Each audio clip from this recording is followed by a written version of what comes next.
15 mart 2026-cı ildir və həftənin bazar günü dəyərli izləyicilər, bir son dəqiqə xəbərini sizinlə bölüşmək istəyirəm.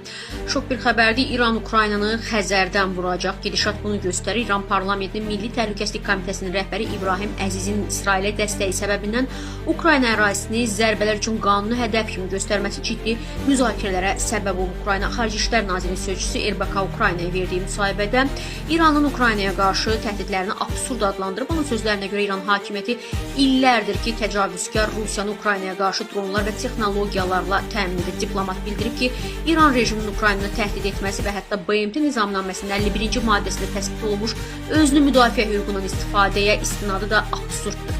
Bəs İran Ukrayna ərazisinə vurmaq üçün raketlərə sahibdirmi və bunu necə və haradan ata bilər? Bax, əsas sual bundan ibarətdir. Musavat.com xəbər verir ki, hərbi ekspertlər bu təhdidi ciddi hesab edirlər. Belə ki, İranın kasset başlıqlı Xorramşəhr 4 raketləri var. Həmin raketlər 2 ton döyüş başlığı daşıya bilirlər. Hesablamalara görə onların hədəfi vurma məsafələri 6000, hətta 10000 kilometrə qədər çata bilər. İranın digər ağır raketləri də var ki, Qədir təxminən 1600-1950 kilometrə qədər uça bilir və Xorramşəhr raketləri də artıq İran tərəfindən İsrailə qarşı istifadə olunur.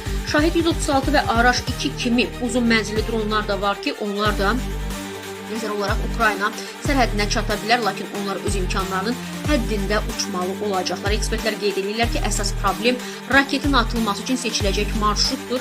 Əgər raket və ya dron üçüncü ölkənin ərazisindən uçarsa, o nəinki vurula bilər, həm də ciddi diplomatik münaqişələrə səbəb ola bilər. İranın hazırda Türkiyə ilə münasibətləri çətinləşdirmək istəməsi ehtimalı azdır.